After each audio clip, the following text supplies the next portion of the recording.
Terima kasih bahwa, menjelang Ramadan ini sering banyak kali kita mendapatkan informasi bahwa saudara kita Ormas Muhammadiyah sudah memberikan keputusan bahwa 1 Ramadan jatuh pada hari Rabu tanggal 18 Februari 2026.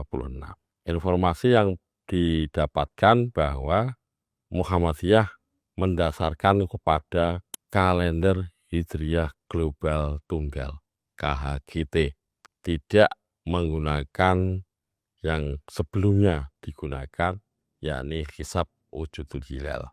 Ada sebuah hal yang perlu kita pertimbangkan di dalam KHGT ini, bahwa KHGT menggunakan kriteria yang merujuk kepada kriteria Imkanur Ru'yah Istanbul, Turki tahun 2016, di mana secara global di mana ada data hilal pada ketinggian 5 derajat kemudian elongasi 8, maka dinyatakan sudah masuk tanggal. Inilah yang kemudian terbaca di dalam beberapa informasi yang kami terima, mendasarkan kepada keberadaan ketinggian hilal yang ada di daerah Alaska, Amerika Serikat pada tanggal 17 Februari 2026 sudah menurutnya sudah memenuhi kriteria ketinggian hilal 5 derajat, elongasi 8 jam.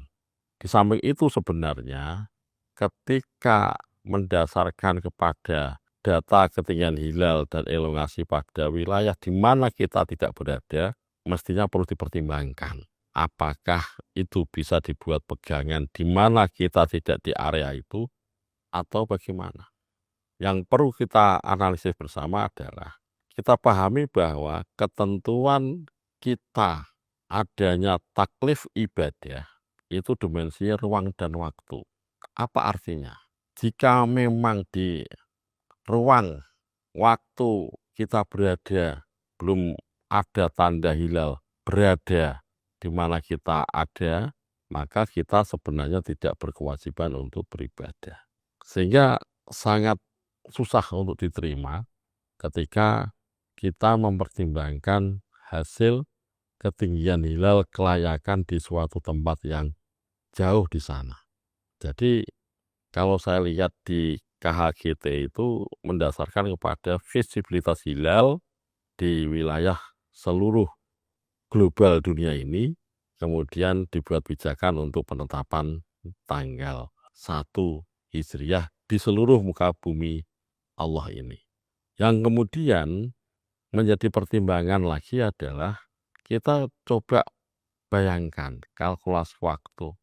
Kalau seandainya Alaska sebagai pertimbangan, padahal kita tahu Indonesia itu waktunya lebih dulu dibanding dengan Amerika, di mana kalau kita merujuk waktu maghribnya Alaska pada pukul 19.12 di Alaska, pada dasarnya di Indonesia itu sudah di hari Rabu tanggal 18, yakni pukul 11.12 siang hari. Sehingga disinilah nampak secara sunatullah sebenarnya untuk memaksakan kita bersama pada tanggal memulai puasa Ramadan sangat tidak mungkin untuk bisa diterima. Sehingga tidak mungkin tanggal 18 Februari pada pukul 11 kita nyatakan masuk tanggal, kemudian langsung memulai pada jam 11 itu, karena kita tahu kewajiban puasa adalah imsaknya, menahannya adalah mulai habis subuh, kemudian kita berbuka pada saat maghrib. Ini yang pertama. Yang kedua, tidak mungkin juga kalau bahasanya transfer ru'yah. Kalau transfer ru'yah bahasa yang diberikan oleh KHGT mengatakan sudah mengakomodir dua pola hisab dan ru'yah. Di Alaska belum tentu terlihat hilal, namun sudah dinyatakan masuk tanggal. Ini berarti menggunakan hisab imkanur ru'yah.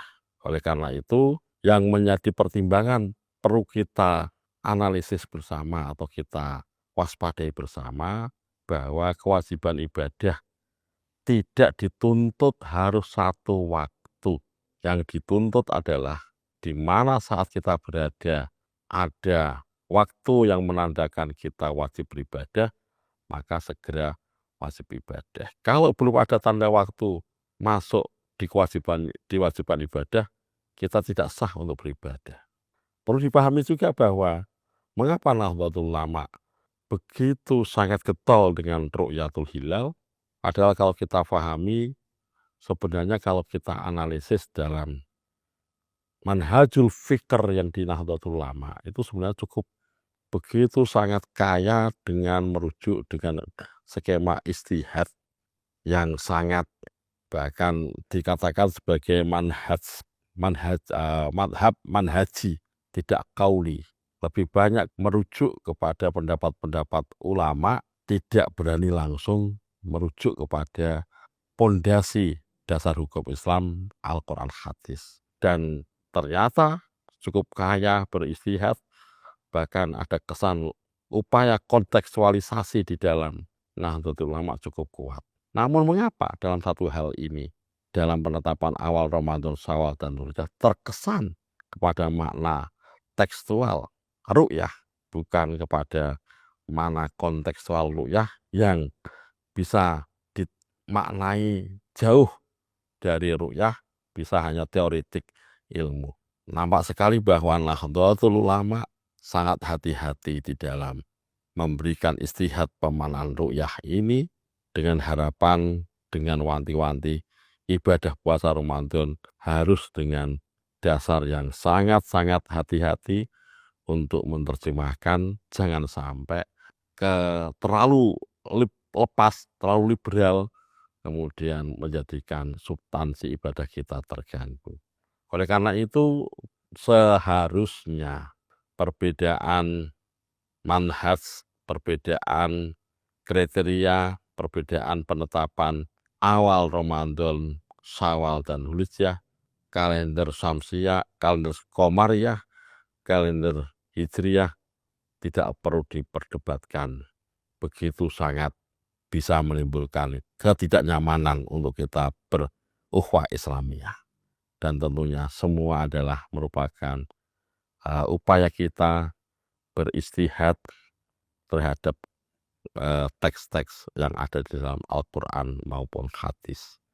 Namun lagi-lagi yang terpenting adalah kriteria itu memantapkan kita untuk beribadah, dan tentunya harapannya beribadah yang harapnya keabsahannya dapat diterima oleh Allah.